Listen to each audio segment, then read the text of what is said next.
Welcome to another episode of the Natanya Experience with our theme, Psych and Hip Hop Talk This Way. Today, I have a very special guest, my new friend, Pretty Lou of the Lost Boyz. Pretty Lou and I actually got a chance to meet recently at a memorial event for one of his Lost Boyz bandmates, Freaky Ta. There was a beautiful mural in Queens right around the corner from his house where we were able to share stories of triumph, sadness, joy, and lives lost too soon. But also, the thing that really struck me was the hopefulness for the future and the next generations of the hip hop and rap world to be a little more collaborative, a little more looking out for each other, and creating new sounds, new beats, and new ideas. Join me as we discuss this evolution from the 90s to today, how we look at changes from the way people talk to each other, love each other, and work together. I'm really excited for you to hear what Pretty Lou has to say today. Thank you. Hello there and welcome. Hey Doc, how's it going? It's going really well. Welcome to another episode of Psych and Hip Hop. My guest Yeah. today is Pretty Lou, uh, Hey, or Lou for this interview. hey, true, true. Yeah. If- I'm going to start out with the positives. We always like to start out on a high note and talk a little bit about what's going on for you today. And later, I might even ask you a little bit about the next generation of music from your family. Okay. But talk about what's going on today. And then we'll kind of go back in time and talk about some things with the Lost Boys and Mhm. how I met you a week ago, which was awesome. And sort of mixed, bittersweet around some of the challenges in the industry and obviously within sort of mental health and wellness and addiction. So, to get started, let's talk about how you're doing today and what you're up to. Well, I'm doing great. Like I said, I'm just home, taking it easy, sitting on my back porch talking to you. The kids in the house. Need a quiet space to do this, so I'm just doing it in the backyard. That's You know? awesome. Uh, Are you? what's Yeah, that? yeah. Um, so you've seen a lot throughout your time in the Yeah, industry. A lot of good things and a lot of not so good things. So sure. I don't know where we want to start. Right before we were recording, we were talking about the man box, for lack of a better word. I got you. Yeah, pretty much. You know how as men we're raised to, suck it up, buttercup. Something wrong. We're not supposed to show feelings or whatever. Sometimes I get that from my girls. They tell me, like my wife, she tells me, you act like, you can show emotion, you know, but as a man, you're raised to do that, as far as like to hold it all in and not show weakness, quote unquote, Yeah, Yeah, and so I think yeah, I was gonna say, you know, not to call us both old, but I will say there are some yeah, sort of yeah, generational differences and shifts, right. based on when you were born, right? So Mhm. something like saying, I see a therapist, or I had depression, or maybe I have some addiction stuff. Mhm. That was not even talked about in the 90s. It was right. I Nah, mean, mhm. that's the ultimate on the DL, right? Like on the Right, down, you don't, it does not exist. right, It does not happen. It is not talked right. about. And so we do see more celebrities coming forward and talking about some things in their life and some Mhm. challenges. We do see more, athletes, folks that sort of are the epitome of strength and power saying, "Hey, sometimes I don't feel that." I know, I got the chance to interview Timo Goody and, one of his bandmates talked openly about, struggling with depression or this rise and fall of fame and favor, being in mainstream, being popular and then not, and what that means and how your identity is tied to it, and how there's really not often an outlet for that, especially, in the In past. heaven, right, in hip hop Yeah. too. I feel that a lot of people were closed books prior to, you know, the internet. You know how everybody's more connected to one another now. Back in the 90s, like you said, there was no internet. There was no, you could reach out if something was wrong. Some people, I mean, you might see people on different social media platforms reaching out to their followers, letting them know, hey, something's wrong, just for a word or two, you know, Yeah. and and just just that vibe of seeing a therapist or, you know, confronting like your demons. That thing was everybody was so private back then. Everybody's an open book these days. Yeah, I noticed something even when we were standing in front of the mural at, Mhm. at Freaky Taz I was gonna say mural Mhm. unveiling. Well, I guess sort of Mhm. memorial too. Yeah. Um, you know, it was interesting to me how I sort of walked up and some people I knew and some people I didn't, and then folks started sharing, like, really intimate stuff, like, really quickly, and it was Right. really powerful and really, like, it was really heavy, right? And I was like, "Wow, I can't believe this is happening in this crowd because I have been in some other Mhm. situations like that, and nobody told me their personal stuff like that." So, I was it was Mhm. interesting, and it was all ages of folks, Well, and we yeah. also had maybe our ghost moment when we were like, "Do you know where you're standing?" But, that was also interesting, which we could maybe make for another show, but Right. really the physical touch between men, has changed, right? Like, putting your hands on and touching and being like, "Hey, man," and hugging and saying, "I love you," and I just noticed, like, shifts in the way men communicate with each other now, which is really amazing, but it's still new for a lot of people, and it still doesn't get to the root of some of the stuff, right? Well, you got to, like I said, you got to think. Being a Gen Xer, we were raised different, pretty much raised feral. Like fend for yourselves. I have to work. See you when I get home. You know, watch your siblings, cook for them. A lot of things. We were raised to be adults before we could actually be adults. You know how it was. I mean, we were raised by a different generation where they felt that that's how they were raised. That's all I can say. Really. So within your career, Mhm. when you guys were let's start with the Lost Boys maybe, if that's okay? Fine. Um, you know, so there was things that were going on outside the group and within the group and within the sort of the hip hop world at the time that you guys were coming up. And there's also, as we were talking also before we recorded, a lot of other people came on the scene right from your own neighborhood. I mean, Queens was like the genesis of a lot. Right. So can you talk a little bit about those early days and what it was like? And also, well, just start there. Let's just hear. I want to just hear it from you. Like, what was it like? It was fun. Like we were kids. Um, I don't know if I told you, but we grew up in the same neighborhood as Onyx, the same neighborhood. We all went to the same schools together. Like at one time it was Lost Boys. Like I don't it's hard to say, but I mean hard to believe, but we were all in John Adams together, at the lunchroom tables, laughing on the school bus. I mean, the bus coming home from the school and all of that. Growing up with them, just really you know, just to think about it now is just crazy. Like, wow, we really stamped our names, you know, on Yeah, society. into Yeah, history, yeah, on yeah, we society. did. We Yeah. did it. We did affect society.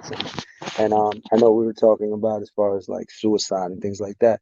Um, a few years back, like a young man, his name was S1, right? He grew up with us. His older brother was like our age, and he was a little younger. And he was running around with Onyx, and they had signed him to a deal and everything. He committed suicide. It's like it's still like a heartbreaking thing to find out somebody so talented was dealing with demons like that. And And then, that and in a such a private way. right, right, right. I mean, this was I want to say it had to be maybe something about 20 years ago or something like that. This happened. Just to hear it, like, wow, this kid is, you know, I can't call him a kid, but young man was just so full of potential and so full of life. And we don't know what he was dealing with in his personal life, but you see him in the streets is one thing, but you don't know when somebody goes home behind closed doors what they're dealing with, or what type of demons they're fighting, you know, what type of situation somebody may have. What would you say in the early days were some of the things that you felt like kinda hit you a little bit, or maybe even some of the other folks in the group, that you didn't expect to give you those sort of big feelings, you know? Were they the pressure? Were they, you know, the rise, the accelerated rise? Was it, you know, the party scene? Like what were some of the things that you were like, "Whoa, this is not what I expected," or "Whoa, is this good? Is this right?" You know, those things that make you kind of question your place. I would say it's like a multitude of different things, just, we fought so long to actually get a career, and then actually being there to prove it, we proved ourselves to everyone, everyone. There were doubters, many doubters, like, even family members doubted, oh, you guys need to get a job. This hip hop thing is not going to last, those type of things. And then to just see somebody do a 180 and everybody's, oh, I knew you could do this, I knew you could do this. And you got to take the good with the bad. Just like that this person was a doubt, and now all of a sudden they're like your number one fan, quote unquote.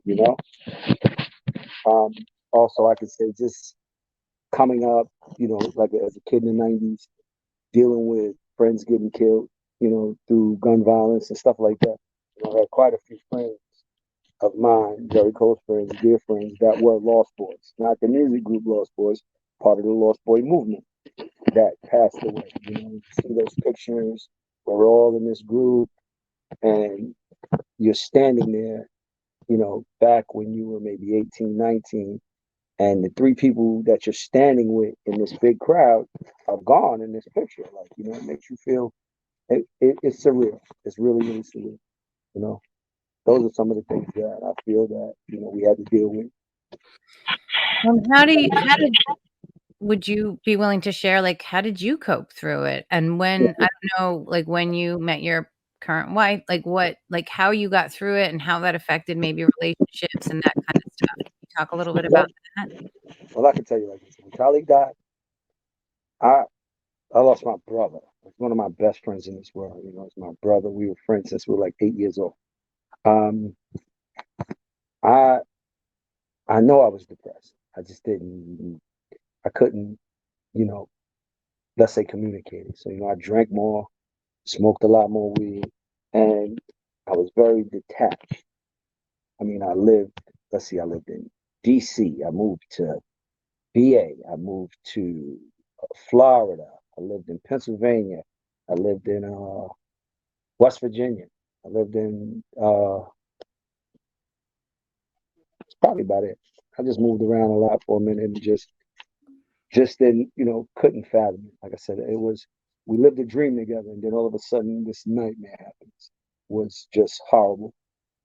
Like we used to cut school, like middle school, high school, and just dream about this. Dream about being the Lost Boys. Dream about just performing and going all over the world. We got to see all these places together.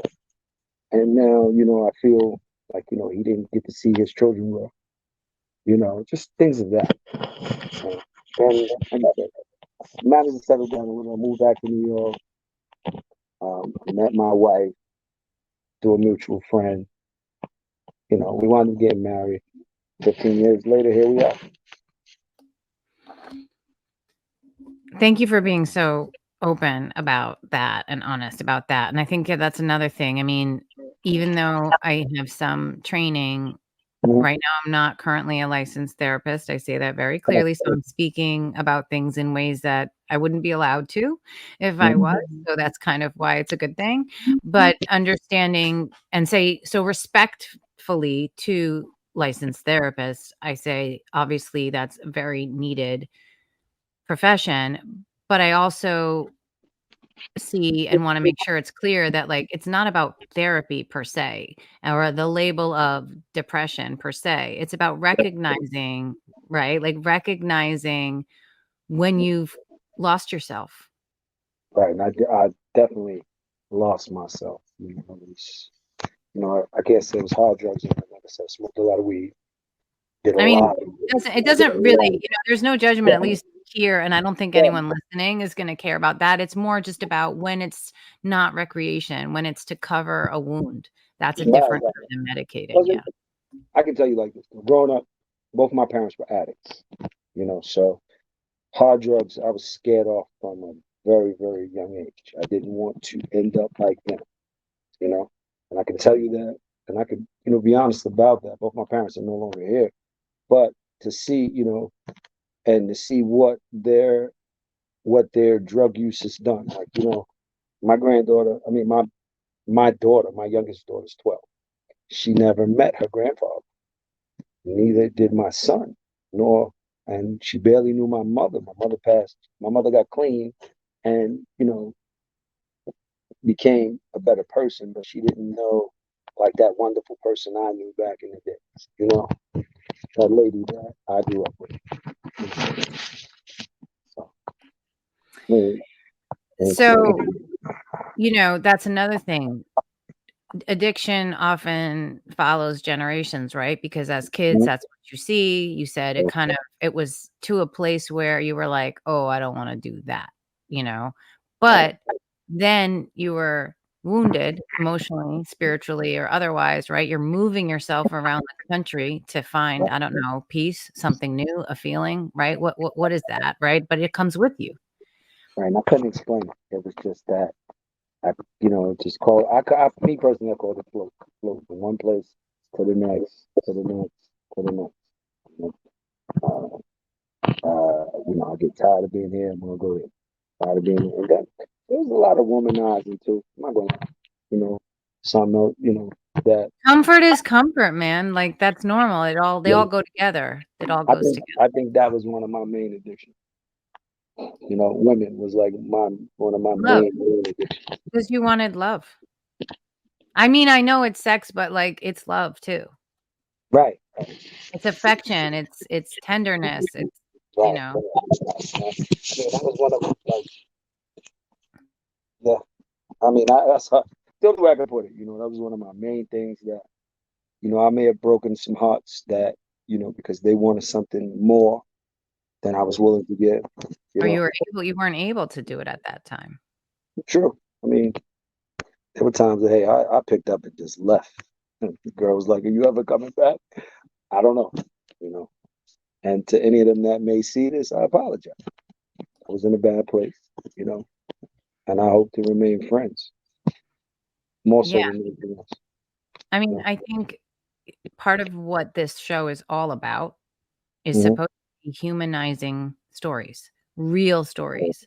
So Understand? I thank you for your openness and candor and honesty. And if it's a confessional, that's awesome. If there's something we have to edit out, we'll talk about it when we stop. But the point is No, that I wanna be a bridge to worlds, right? Like, we wanna appeal to right, young people who look up and idolize, these the artists and the roles that they play, but also looking at the industry, we're talking about predatory stuff that's not just in the right, news, in everyone's story. How, I've talked with, producers and agents about what it was like to be a part of an engine that was manufacturing a culture of hard right, all the right, time. right. Yeah, I mean, it was definitely that, a culture of hard. You had to be, I mean, we like to more so be like, there was that rough edge to us, but to let people know, we didn't come here to fight. We came here to party, have a good time, and go home. You know, we wanted everybody to have a good time, and that's why I said like a lot of people we came across are still, they still see this. They still see us and they respect us for that. You know, Yeah, because it wasn't necessarily the dominant right, right. trope, for lack of a better word, theme, whatever you Mhm. wanna call it, right? Right, And even now, we're seeing the headlines about the feuds, the predatory practices, all the things, and, there's a lot of focus on, young women and girls and things like that, but it's also the entire industry, like, people who come and some of the talent come from middle class families and some come from the streets. And so I'm yeah, not trying to make a generalization, but just to say when you don't come from a place of safety, basic safety in your life, one or two parents or guardian that is consistent and helps you bring that into yourself, you had to kind of raise yourself when you're the child of addicts. And I'm you not know, trying to disrespect your parents. no, I'm just no, no. suggesting, right? So okay. My So saving grace, I can tell you this. My saving grace was my mother was the baby of 8 children, and all my aunts and uncles lived in New York. Plus, my grandmother was alive. So pretty much, I stayed between my grandmother's house and most of my, I had like three favorite aunts that they knew my mother's situation and they knew to keep me out of that, they would have me around them. Then, like things started settling down a little when my mother divorced my father and remarried my stepdad, an older gentleman. He, you know, he was a very guiding. He was a good guiding light, I should say. So there was stability. I'm not gonna lie to you. There was stability, but there was also that specter of addiction. He was more of an enabler to my mother. You know, instead of her running the streets doing drugs, he would give her the money, let her come home and do it, and things like that. But he was an enabler. I see that now. But like I said, and other than that, though, he was a very good man. He Yeah. took care of me, and my mother had 2 children by him as well.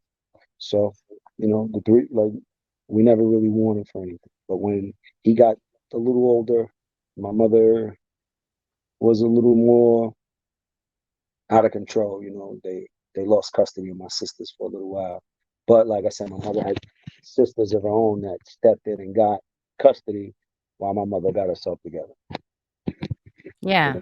And, addiction doesn't discriminate. It doesn't care No, who you are. no, And once it no, gets hold, and that's what no. we're trying to make. We're taking the shame out of all that too, like with this dialogue, because then you just swirl in it. Yeah. But I And feel that. I'm sorry, go ahead. I didn't mean to no, cut no, you no, off. no, no, you. No, I said I feel that addiction is more prevalent in this new generation because there's so much more stuff out there for these kids to take. These kids are on Xanax, these kids are on Percocet, these kids are just, back then, like I Yeah, and said, it's easier to get. It's easier right, to right, get every kind of thing, right? right, right. So these kids are like they're going to the extreme with it. They're just doing too much at too young an age. You know? Yeah, and And you're not fully grounded and formed to be able to, like, yeah, straddle that line of recreation and addiction. It comes real quick for some. right. And that's why, like, what's within you, like, they looked at this in the opioid epidemic, for example, like, why certain people became addicted and other people didn't. And it really transcended class and race and gender. No, you're right. You are definitely right. Like I said, right now I live in it's not rural, but I live in suburban Georgia. Like when I say that I'm far down from Atlanta, I'm not in the Atlanta area at all. I see it. I've seen some of my sons and daughters' friends succumb to those type of things.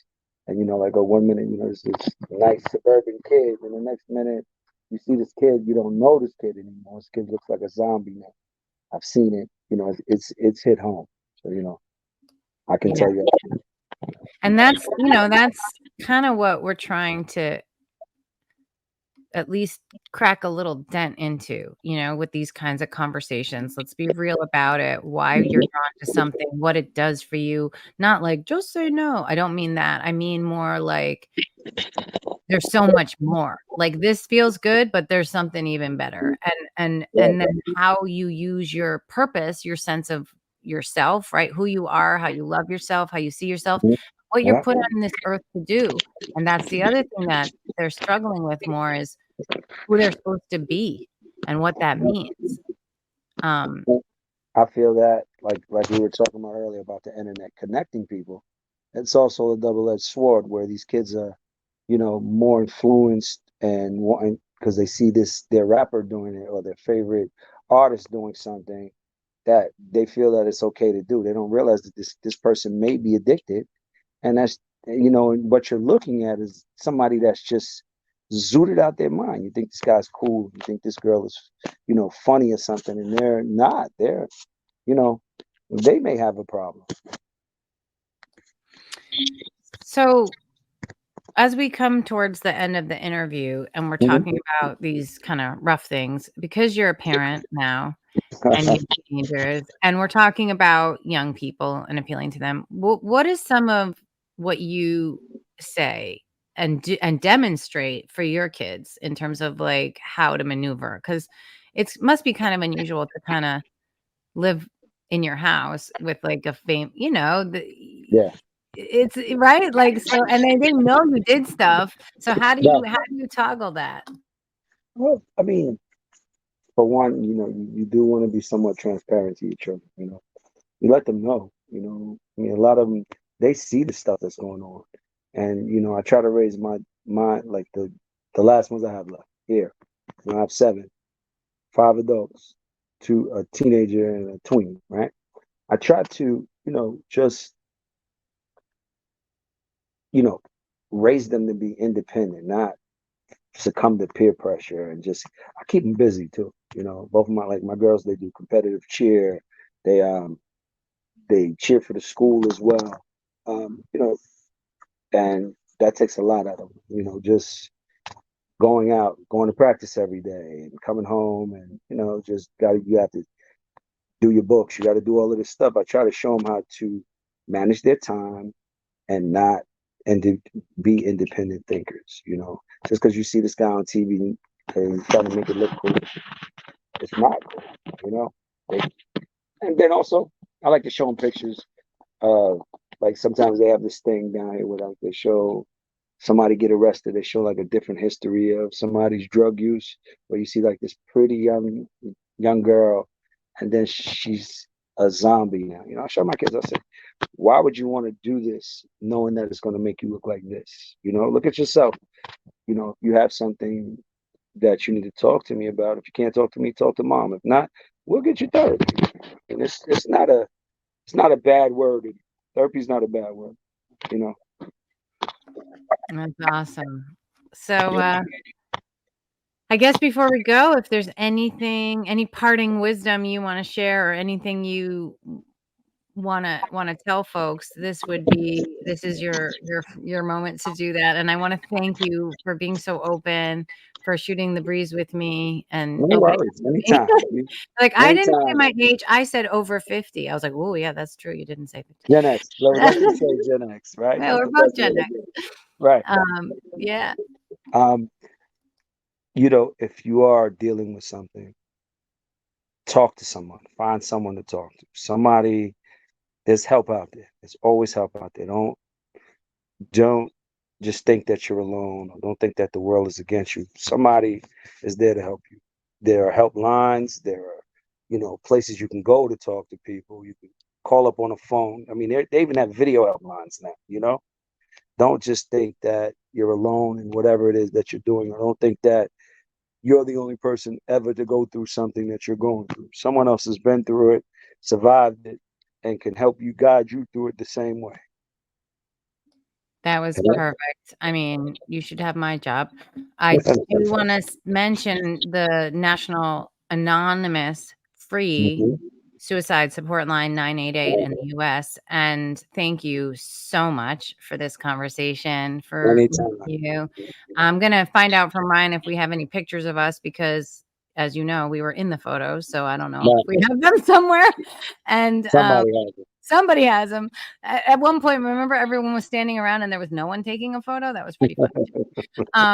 So thank you again for making the time, Anytime. for all your words of wisdom, and I'm sure we'll be in touch again. Well, whenever you need me, hey, I'm here. All right. I'll take you up on that. Thank you. Have a good one. At the Natanya Experience, we believe we can all rise above challenges, heal, and shine together. And so we give big thanks to our amazing partners who share our vision of universal health and happiness.